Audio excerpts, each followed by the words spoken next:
Hari ini gue bersama dengan Bapak Nick. Cie. Hai Bapak semua. Nick tuh, Pak Nick ini adalah seorang entrepreneur di bidang properti dan juga insurance. Nah, buat teman-teman yang mau butuh insurance dan properti bisa hubungi Bapak Nick. Nah, gue pengen tahu nih Pak, sebelum lo memilih karir sebagai usaha di bidang ini, perjalanannya gimana Pak dulu Pak? Yang mana dulu nih? Kita ngomong yang Yang si properti deh gitu. Oke. Kalau yang properti itu awalnya bantuin orang tua dulu waktu itu. Oke. Ketika setelah lulus kuliah Mm-mm. itu bantuin orang tua dulu. Waktu itu orang tua baru memulai bisnis ini karena kan kebetulan belum dapat pekerjaan. Waktu itu Oke. memang belum ada pekerjaan. Waktu itu lagi cari pekerjaan terus orang tua bilang ya udah bantuin aja. Akhirnya ya dibantuin sampai sekarang, akhirnya itu udah berjalan lebih dari 10 tahun lah. Berarti di situ terbukti bahwa peran ayah penting dalam karir ya Pak ya. Iya.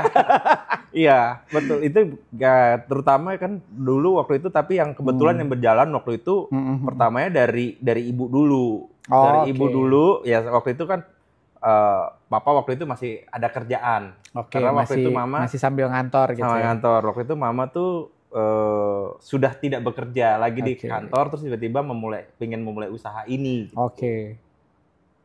Nah, berarti banyak dimentor langsung sama orang tua kan berarti. Nah, menurut Pak Nick seberapa besar peran orang tua dalam karir seorang anak atau pertumbuhan seorang anak?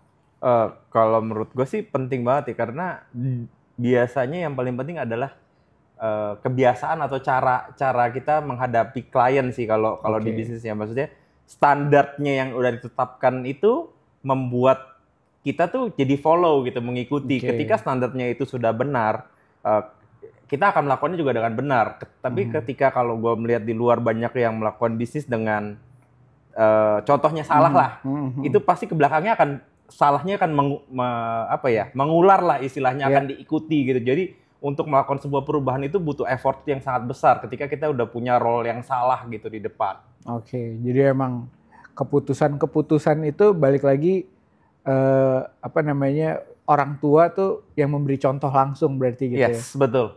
Oke, tapi dulu sebelum masuk ke era ini, ke era bisnis, entrepreneurship, berarti dulu tuh kepikiran nggak bakalan kayak gue akan bikin bisnis atau gue akan jadi entrepreneur, atau kayaknya gue kuliah terus kayaknya yang aman aja gitu atau gimana gitu?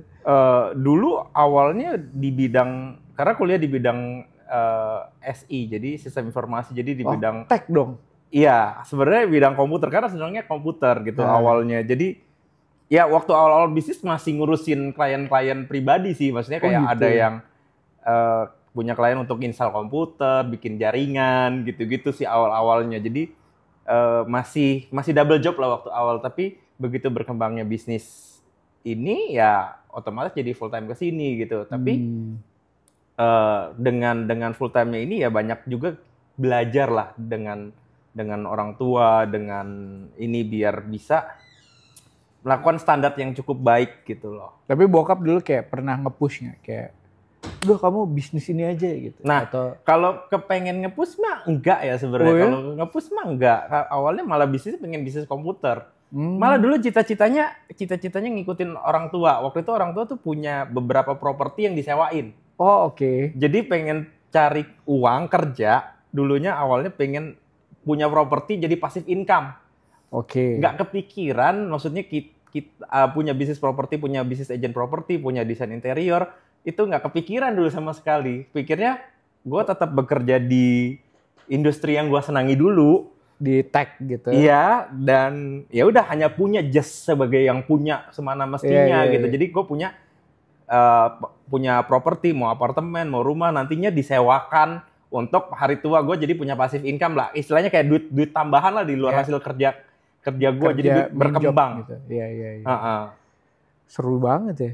Nah itu makanya berarti, nah waktu lo besar gitu ya. Nah seberapa besar maksudnya kayak lo sama bokap dulu tuh gimana sih? Kalau tentang karir sih nggak terlalu. Berarti bokap bebasin aja. Bebasin gitu. aja Wah, sih. keren banget. Bokap Jarang banget loh. Bebasin aja sih, tapi mereka lebih melihat apakah potensi yang kita kerjakan itu baik. Ketika potensinya, maksudnya ketika jalannya bokap melihat kayaknya oke-oke aja, nggak ada masalah, pasti dia oke-oke aja gitu, nggak akan komentar gitu loh. Selama jauh dengan kriminal ya. Jauh dengan kriminal, terus bokap melihat mungkin dengan itu bisa quote on quote ya, menghasilkan lah, ada sesuatu yang dihasilkan. Nah, biasanya beliau nggak terlalu komentar. Oh, keren banget. Karena biasanya kan kalau seorang bapak ya gitu, kalau bapaknya jadi apa, pengen anaknya harus sama gitu kan. Biasanya. Tapi lo dikasih kebebasan untuk memilih juga. Iya, gitu. Karena dulu juga semenjak masih kuliah sebenarnya selain pernah kerja di kampus juga, juga pernah bantuin kerjanya bokap juga dulu di kantornya beliau gitu. Jadi bokap kerja dengan kantor istilahnya dari perusahaan luar lah, ada di sini. Jadi gua cuma ngebantuin aja untuk urusan IT-nya karena mereka tidak ada orang IT. Jadi kalau ada pertanyaan atau ada event butuh IT, kadang-kadang gua turun ngebantuin. Nah, sekarang kan berarti Bapak Nick udah punya anak yang masih toddler ya? Iya. Masuk 3 tahun. Iya. Transisinya gimana, Pak? Waktu dulu memulai bisnis kan berarti waktunya lebih bebas dibanding sekarang kan berarti harus ada yang dipikirin juga nih selain bisnis aja gitu. Transisinya gimana, Pak? Kalau transisi sih lebih ke arah biasanya ngasih waktu sih, maksudnya diusahakan kalau nggak ada yang urgensi banget tuh jam 8 itu udah no handphone sama sekali, nggak ada jam HP. Jam 8 malam tuh ya? Iya, jam 8 malam. Nggak ada main HP, nggak pegang HP, bener-bener literally nggak main HP. Ya udah yuk kita mau main, mau belajar sesuatu, diusahakan jam 8 tuh gue quality time ya? Iya, jam 8 tuh gue udah kasih waktu ke dia. Jadi kayak dia mau bertanya sesuatu, mau ngajak main sesuatu, atau kadang-kadang kan anak-anak toddler gini, aku punya sesuatu nih, dia kebetulan dia lagi senang main masakan. Aku masakin ini tadi. Jadi kita bener-bener yang memberikan 100% fokusnya gitu, jangan ke distract. Jadi even HP pun kalau ada dilihat pun, kalau itu yang ada urgent, kalau yang misalnya bisa menunggu sekitar 1 jam gue balesnya, ya udah it's okay gitu kan. Jadi fokusnya sih ke situ sih sekarang untuk membagi waktunya, karena kan berangkat pagi sudah kerja, sore baru pulang gitu. Belum masih balesin klien gitu. Iya, kadang-kadang kan klien karena usaha kan ya ada yang nggak tahu jam, balasnya chattingnya malam-malam kan. Nah gitu itu kan. Gimana lo, Bapak Nick mengatur supaya yang ini bisa dibales nanti, yang ini urgent. Terus misalkan lagi main sama Grace, terus tiba-tiba ada klien chat gitu. Nah itu ngebedainnya gimana, Pak? Kalau urgent atau enggak, biasanya gue ngebedain kalau urgent itu yang bener-bener sesuatu yang harus dibalas saat itu. Misalnya ketika ada masalah di lapangan yang terjadi gitu kan. Tapi kalau dia hanya bersifat pertanyaan sederhana atau klien baru menanya tentang unit atau apa, itu kan bisa ditunda yang 1-2 jam gitu. Kalau malam ya, kalau beda di jam kerja. Kalau di jam kerja, gue harus fast respon karena itu menurut gue itu nilai lebih yang harus gue berikan. Ketika kita fast respon, orang jadi lebih seneng gitu kan. Karena jam kerja, berarti tentukan jam online-nya ya. Gitu. Iya, lebih banyak itu. Tapi bukannya berarti gue nggak balas malam. Tapi ketika malam gue tahu fokusnya. Ya, mungkin kalau kecuali urgentnya misalkan unit yang disewakan ada bocor, ada banjir atau apa? Banjir nggak mungkin sih. Atau kuncinya bermasalah atau apa. Nah itu mungkin listriknya mati atau apa. Ya kalau listrik mati ya, kalau apartemen lebih simpel sih karena ada istilahnya ada engineering. Tapi kalau rumah kan bocor, ya itu ya bocor lah atau apa, ada masalah apa gitu. Oke. Wow. Nah itu dia. Berarti intinya adalah dalam satu hari menyiapkan momen khusus yang benar-benar nggak ada distraksi. Iya, kalau di hari kerja ya. Beda kalau di weekend beda. Bebas, oke. Nah, berarti di atas jam 8 tuh udah nggak ada meeting, udah nggak ada apa tuh ya? Diusahakan sebanyak mungkin gua ngatur itu waktunya untuk dia gitu loh. Keren. Pas banget pertanyaan gua. sekarang jam 8 malam udah harus internal di kamar anak. Padahal nggak di skrip loh ini. ya itu ya memang udah jadi habit yang dibangun ya. Iya. Jadi dia juga harus tahu kalau jam segitu waktunya oke dia mau cerita, mau belajar. Nanti itu akan mengefek kepada kehidupan dia waktu sekolah sih. Jadi dia membiasakan dia tahu jam sekian nih kita belajar. Karena biasanya jam 8 malam gue usahain memulai dengan sesuatu. Yuk kita belajar dulu contoh belajar bikin lingkaran belajar baca atau hitung atau sesuatu gitu. Jadi nanti activity yang belajar dulu baru main. Karena kan kalau belajar sepanjang waktu pasti kan anak segitu akan bosan. Betul. Nah, dalam parenting tadi kan maksudnya kayak lo dibesarkan dengan istilahnya kebebasan untuk memilih karir gitu ya. Atau terus akhirnya diajak terus malah keenakan pas bisnis gitu. Nah sekarang ke Grace, apakah lo punya strategi parenting yang kayak dia harus nanti jadi ini atau lo lebih kayak lihat apa yang menjadi potensinya dia aja gitu? Sebenarnya lebih ke arah ngelihat ke potensinya aja sih. Jadi kayak bener-bener ya udah kalau dia memang ujungnya kayak dia sekarang nih lagi hobinya senang masak-masak gitu kan. Kalau even dia memang mau bikin restoran kah atau apakah kalau memang itu bisa menghasilkan di kemudian hari ya it's okay gitu.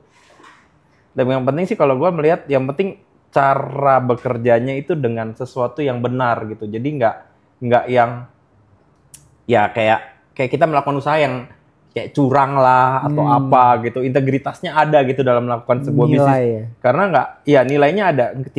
Tidak hanya sebuah dengan dihitung dari sebuah materi yang dia beri, yang dia akan dapatkan gitu. Tapi impact yang dia lakukan ke luar sana tuh apa. Jadi jangan sampai kita punya materi yang banyak tapi kita impact-nya jelek ke keluaran gitulah, ke warga, ke sekitar gitu. Keren. Strategi antara keuangan dan juga bisnis dan juga parenting, dan apalagi Indonesia dikenal sebagai fatherless country gitu. Nah, gimana lu mengaturnya supaya itu tuh semua bisa jalan dengan baik gitu?